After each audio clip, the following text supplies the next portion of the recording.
आज के इस वीडियो में सामान्य ज्ञान का 24वां भाग लेकर आ रहे हैं और ये आपके प्रतियोगी परीक्षाओं के लिए बेहद महत्वपूर्ण होगा। अगर आपको इसका पीडीएफ चाहिए तो इस ऐप पे जाके उसको डाउनलोड कर पाएंगे, जिसका लिंक वीडियो के डिस्क्रिप्शन में मिल जाएगा। इस वीडियो को लाइक करने के साथ चैनल को जरूर सब्सक्राइब करें, उसके बाद बेल आइकन दबाएं, उसमें ऑल सेलेक्ट करें इसी तरह की बेहतरीन वीडियो सबसे पहले पाने के लिए। कि भारत के संविधान के किस अनुच्छेद में सर्वोच्च न्यायालय के न्यायाधीश पर महाभियोग चलाने का प्रावधान है? तो ये है अनुच्छेद 124 में। देखिए, अनुच्छेद 124 में महाभियोग के बारे में बताया गया है।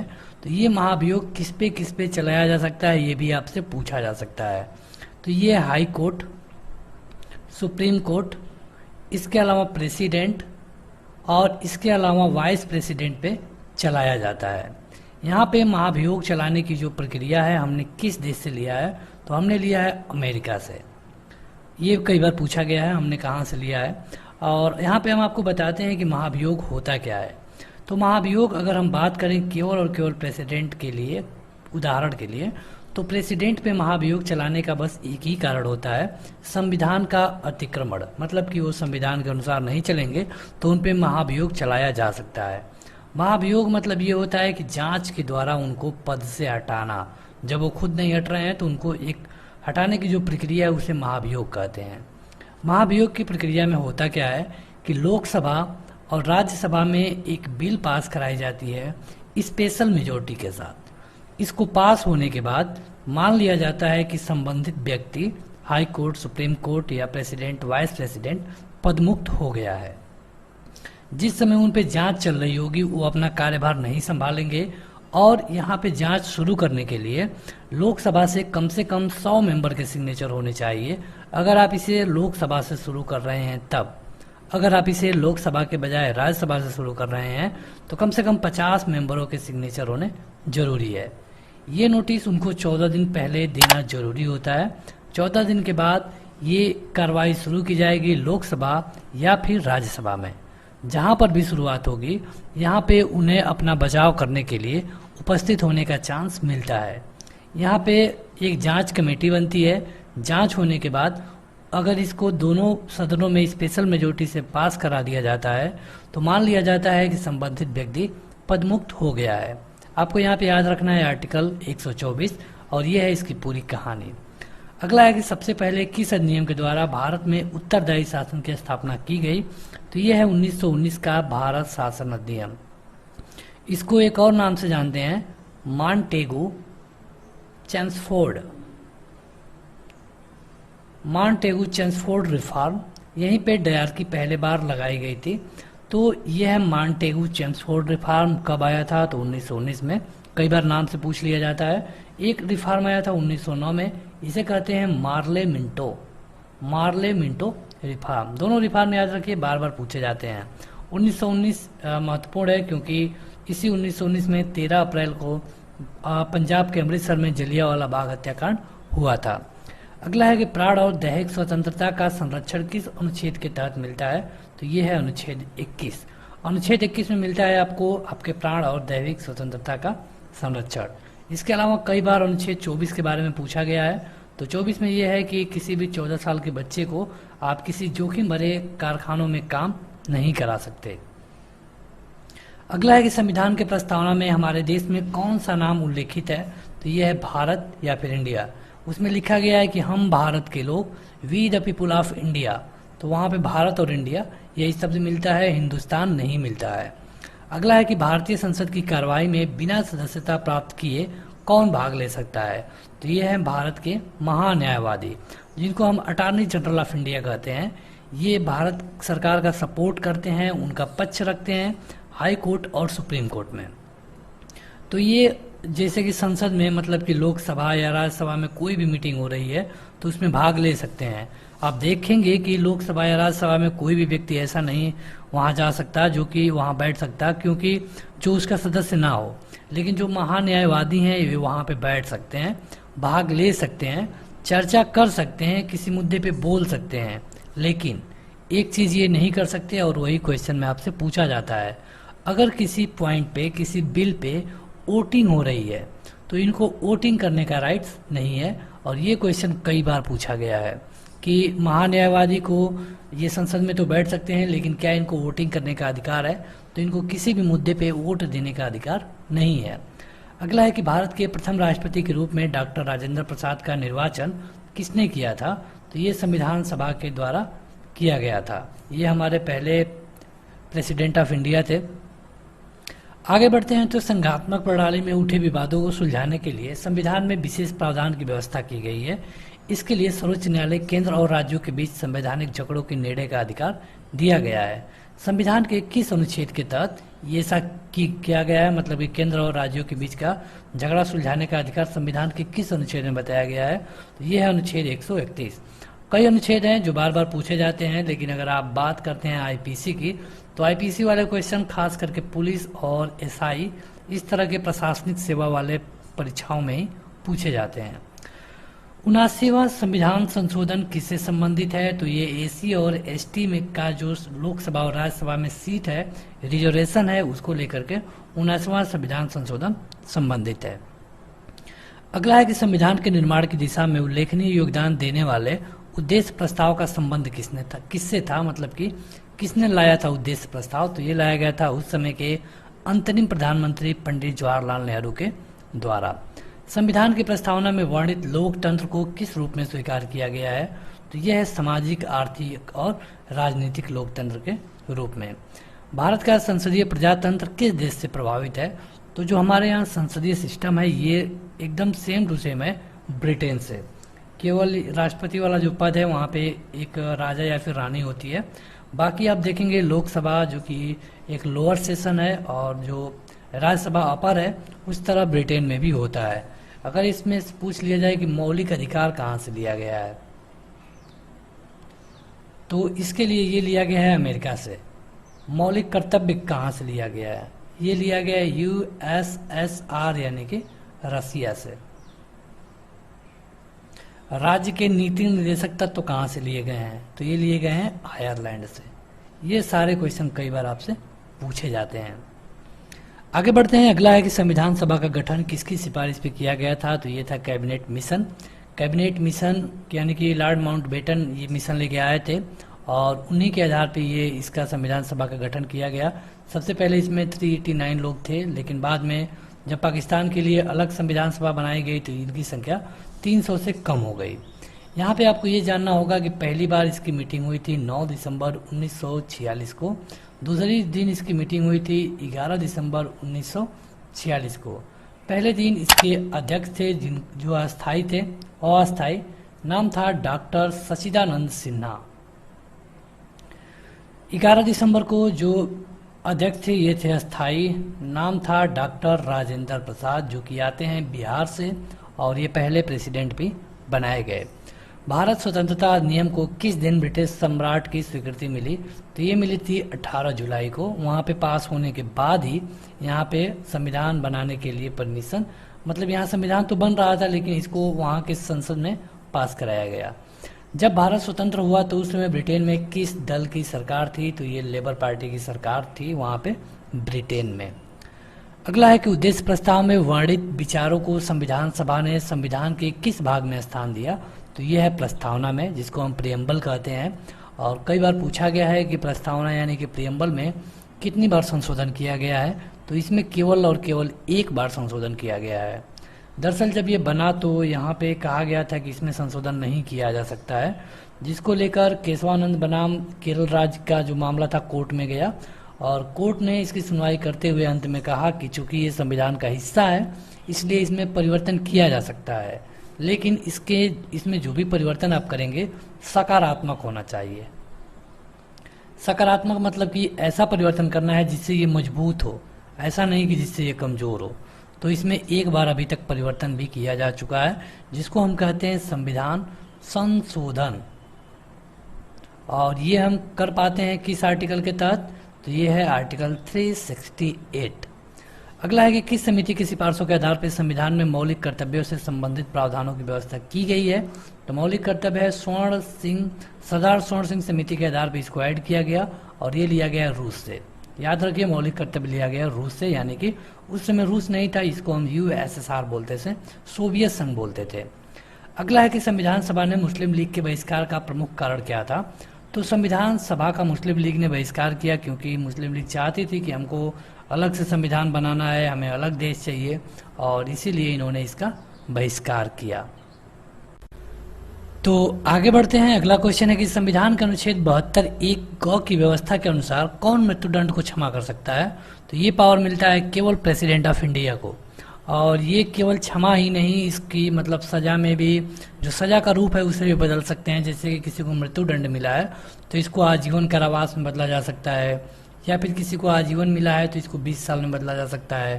तो ये पावर होता है केवल प्रेसिडेंट ऑफ इंडिया को। हालांकि इनके फैसले को रिव्यू किया जा सकता है सुप्रीम कोर्ट में। अगला है कि दल बदल से संबंधित किसी विवाद पर अंतिम निर्णय किसका होता है। तो ये होता है सदन के अध्यक्ष यानी कि सभापति का। ये अंतिम निर्णय तो होता है, लेकिन इसे भी रिव्यू किया जा सकता है सुप्रीम कोर्ट या फिर हाई कोर्ट में।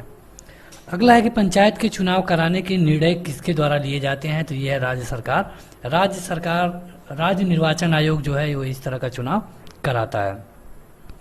अगला है कि देश में केवल 2 संघ राज्य क्षेत्रों में विधानसभाएं हैं। ये संघ राज्य क्षेत्र कौन कौन से हैं। तो अभी आप देखेंगे, अगर हम जम्मू कश्मीर को छोड़ दें तो केवल 2 ही ऐसी यूनियन टेरिटरी थी जहाँ पे विधानसभा थी, मतलब कि जहाँ पे उनका CM था, जैसे कि दिल्ली है और पौडीचेरी। इसके अलावा अब जब जम्मू एंड कश्मीर ऐड हो चुका है, जम्मू एंड कश्मीर को हमने उसको स्पेशल जो दर्जा मिला था 370 का, उसे हटाने के बाद अब इसमें एक और जुड़ जाएगा J&K, यानी कि अब 3 संघ राज्य क्षेत्र हो जाएंगे। तो यह अगर आपसे ये पूछ लिया जाए कि इस समय कुल कितनी यूनियन टेरिटरी हैं, तो इस समय यूनियन टेरिटरी हैं 9। तो चलिए आपसे अगर ये पूछा जाए कि स्टेट कितने हैं, तो इस समय स्टेट हैं 28। अगला है कि जम्मू कश्मीर राज्य की विधानसभा में राज्यपाल कितनी महिलाओं को नामजद कर सकते हैं। तो ये है 2। हालांकि ये सब कुछ अब बदल चुका है, वहाँ पे जम्मू कश्मीर की विधानसभा का जो नया रूल है जल्दी ही जारी हो जाएगा। अगला है कि भारतीय संविधान की सर्वोत्तम प्रकृति क्या है। तो यहाँ पे एकात्मक लक्षणों से युक्त संघात्मक, मतलब कि कई तरह के लक्षण इसमें पाया जाता है। तो आशा है कि अभी तक आपने इस वीडियो को लाइक कर दिया होगा। अगर अभी तक आपने नहीं किया है तो वीडियो के नीचे लाइक वाला बटन है, उसे दबा के इसे लाइक करिए। अगला है कि भारतीय संविधान की प्रस्तावना में समाजवाद धर्मनिरपेक्षता को किस संविधान संशोधन के अंतर्गत शामिल किया गया। तो यह है 42वां संविधान संशोधन। कई बार पूछा जाता है कब, 1976 में। इसको मिनी संविधान भी कहते हैं, मिनी संविधान। और हमने आपको बताया था कि प्रस्तावना में केवल एक बार परिवर्तन किया गया है, तो ये हुआ था 1976 में। भारतीय संविधान में किस अनुच्छेद के तहत छुआछूत को समाप्त कर दिया गया। तो ये था अनुच्छेद 17।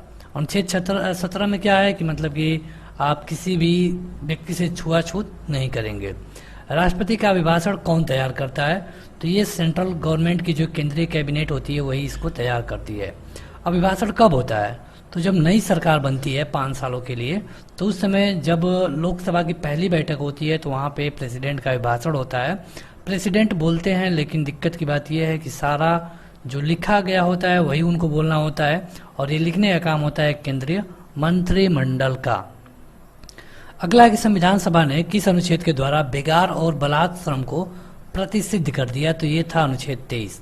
अनुच्छेद 23 में कहा गया है कि जबरदस्ती आप किसी से मतलब काम नहीं ले सकते। 24 में कहा गया है कि 14 साल से कम उम्र के बच्चों से आप जोखिम भरे काम नहीं करा सकते। अगला है कि संविधान की प्रस्तावना में प्रयुक्त किस शब्द का तात्पर्य है भारत का राज्याध्यक्ष वंशानुगत नहीं होगा। मतलब कि हमारे यहाँ क्या ऐसा लिखा गया है संविधान में जिससे पता चलता है कि प्रेसिडेंट का बेटा प्रेसिडेंट नहीं बनेगा। तो यह है गणतंत्र। यहाँ गणतंत्र है, यानी कि यहाँ पे एक प्रक्रिया है इलेक्शन की, उसके द्वारा ही वहाँ पे व्यक्ति पहुँचता है। तो चलिए आपसे क्वेश्चन पूछ लेते हैं। इस वीडियो का पहला क्वेश्चन होगा कि पहले वाइस प्रेसिडेंट का नाम आप हमें कमेंट करके बताइए। पहले उपराष्ट्रपति कौन थे, आपको हमें कमेंट करके बताना है। अगला है कि 1953 में गठित राज्य पुनर्गठन आयोग के अध्यक्ष कौन थे। तो ये थे न्यायमूर्ति फजल अली। और ये जो आयोग था क्यों बनाया गया था, तो देखिए इसके बनाने का कारण ये था कि उस समय जब भारत आज़ाद हो चुका था 1950 में, तो जगह जगह पे कई राज्यों की मांग होने लगी थी, जैसे मराठाओं के लिए महाराष्ट्र, इसके अलावा गुजरात, नागालैंड, तेलुगु के लिए आंध्र प्रदेश, इस तरह कई स्टेटों की मांग शुरू हो गई थी। इसी मांग को समझने के लिए तत्कालीन सरकार जवाहरलाल नेहरू की सरकार ने इनका गठन किया था राज्य पुनर्गठन आयोग के, और इनके हेड थे न्यायमूर्ति फजल अली। इन्होंने कहा कि मतलब कि भाषा के आधार पे कोई भी स्टेट नहीं बनाना चाहिए, लेकिन एक व्यक्ति थे राम मल्लू, और इन्होंने 56 दिन का आमरण अनशन किया और इनकी डेथ हो गई। सरकार दबाव में आकर के आंध्र प्रदेश स्टेट की घोषणा कर दी, जो कि भाषा के आधार पर बनने वाला पहला राज्य था 1956 में। अगला है कि किसी पक्ष के कोई पद या मताधिकार के लिए दावा करने पर राज्य उसकी वैधता की जांच जिस न्यायिक उपचार द्वारा करता है उसे क्या कहते हैं? तो इसको कहते हैं अधिकार परीक्षा। मतलब कि कई बार जैसे कोई व्यक्ति अवैध रूप से किसी पद पे बैठा हुआ है, तो ये कोर्ट उस पर पूछ सकती है कि आप किस अधिकार से यहाँ पे बैठे हुए हैं। अगला है कि भारतीय संविधान में एकल नागरिकता का प्रावधान कहाँ से लिया गया है? तो ये लिया गया है ब्रिटेन से। ब्रिटेन में भी एकल नागरिकता है और इंडिया में भी, और अगर आप अमेरिका की बात करेंगे तो यहाँ पे कई तरह की नागरिकता आपको मिलती है।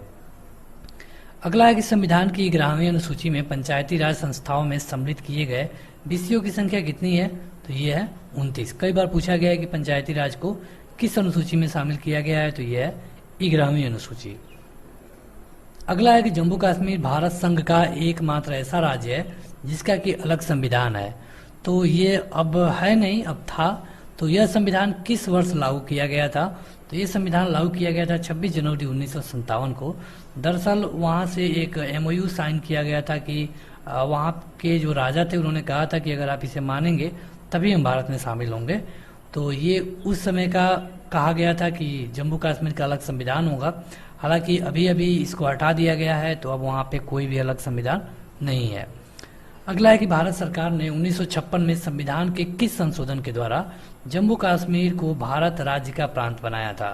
तो ये था 7वां संविधान संशोधन, और हम संविधान संशोधन करते हैं आर्टिकल 368 के तहत।